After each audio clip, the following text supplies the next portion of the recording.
அத்தை அத்தை இங்க பாருங்களேன். யாருக்கு? நல்லா இருக்குல்ல? உங்களுக்காக தான் வாங்கிட்டு வந்தேன். எனக்கு எதுக்குமா மோதிரம்லாம்?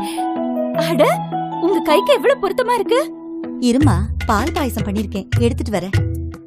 என்ன ஜனனி, மாமியாருக்கு மோதிரம் கொடுத்தா சுத்துற? நம்ம அரசு ஜுவல்ஸ்ல இந்த செயினை வாங்கினேன், அதுக்கு மோதிரம் கிஃப்டா கிடைச்சது. இப்ப தங்கம் விக்கிற விலையில மோதிரம் கிஃப்டா தராங்களா? நம்ம அரசு ஜுவல்ஸோட கோல்டன் ட்ரெஷர் கார்டு என்கிட்ட இருக்கு, அதுல கிடைச்சதுதான் இந்த மோதிரம். அரசு ஜுவல்ஸின் கோல்டன் ட்ரெஷர் கார்டு வருஷம் முழுக்க நீங்க வாங்குற ஒவ்வொரு நகையும் குறைஞ்ச இல்ல மிக மிக குறைஞ்ச சேதாரத்துல எல்லா நகைகளையும் வாங்கலாம். மாதா மாதம் பரிசு தேர்வு முறையில ஏராளமான கிஃப்ட்ஸ் அள்ளி தராங்க. நீங்க பாரு, உனக்காக ஒரு அழகான மோதிரம் வாங்கிட்டு வந்திருக்கேன். எங்க? அரசு ஜுவல்ஸா? சரி, மோதிரம் இங்க இருக்கு, செயின் எங்க? தஞ்சை நெற்களஞ்சியத்தில் ஒரு மாபெரும் பொற்களஞ்சியம் அரசு ஜுவல்ஸ், தஞ்சாவூர் மற்றும் கும்பகோணம்.